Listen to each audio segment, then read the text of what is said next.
This is the Chicagoan channel, and this is my review of the Tissot T race chrono auto. This is a self-winder automatic chronograph watch by Tissot. I know that I said in my previous watch video of the Bulova that I'd be getting to a review on this particular watch within like a couple of weeks after receiving it, and I ended up waiting a little while longer because I just recently made an upgrade to the clasp, and I wanted it to look much nicer, and much nicer it does.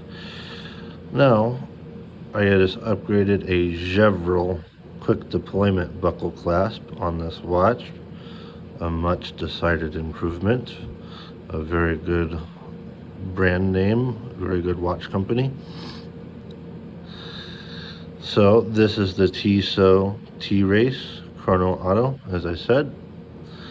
Now, one of my observations on accuracy, as opposed upon setting this watch to the nearest second and minute of, for say, my phone's accuracy, and observing plus or minus accuracy gain over a period of a day or 2 days, this watch definitely seems to be a very accurate watch from what I've observed.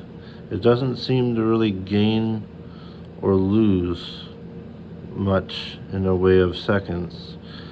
As far as over a period of a few days, I noticed there might be a slight loss of a couple of seconds, but it seems to maintain a pretty sturdy accuracy, especially compared to the Bulova. It is a little bit more of a premium watchmaker than the Bulova, Tissot is. So in addition, it definitely is a beautiful watch. It's one aspect that might be a downside to some, depending on preferences. It seems to be quite a chunkier watch. Definitely, it's girthy. It measures, according to the manufacturer, as a 48 millimeter width, and as you can see, it's definitely pretty chunky, as opposed to compared to like this Bulova here. But it's a little bit girthier. It's got a very comfortable wear. It's not ridiculously heavy because it's a strap, a rubber strap watch, as opposed to a bracelet, a stainless steel bracelet.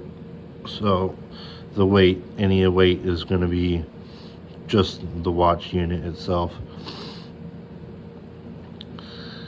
In additional, it's got Tissot's anti-magnetic design with the pallet fork. The escapement has an anti-magnetic design.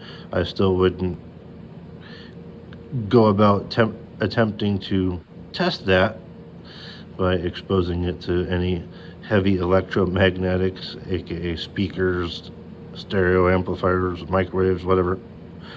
I still wouldn't attempt to test that myself, because it's a quality watch, and it's fairly pricey, and a degausser, or the only way to demagnetize magnetism is a degausser, and disarraying the polarity fields, or an oven, according to physics and the laws of physics. That's there's only two ways to demagnetize, and I just wouldn't want to have to go through that experimentation.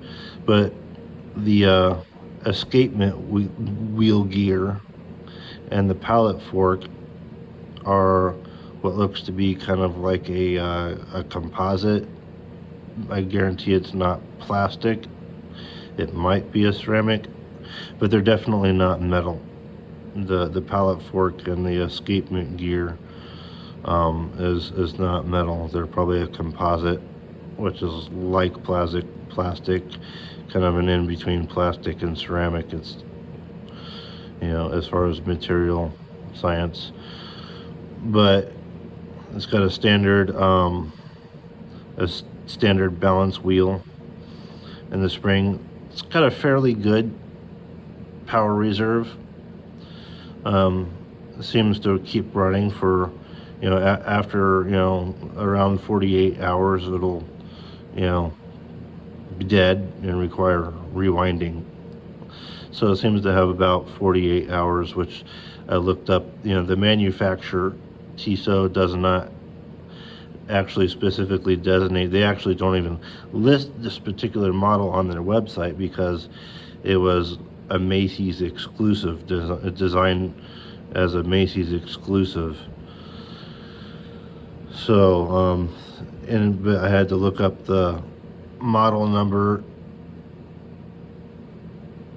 and you know, Google search the model number and power reserve on it for the make and model, and it come up with a website that tells me what movement it uses, and then I had to look up the, you know, the details on that movement and what kind of, you know, power reserve it was suggesting, which is about 48 hours.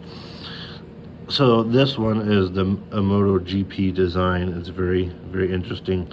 As you can see, it has a theme of a motorcycle brake rotor and caliper, and on the back it has a theme designed for a motorcycle wheel spokes. So this is their Tissot's most expensive T-Race MotoGP style watch that they make. Retails for $1,300, and of course I just added this Chevrolet clasp, so, you know, an extra $50, you know, and in value added to it. Other than that, my observations so far of this watch is it's a very sturdy, very good quality watch.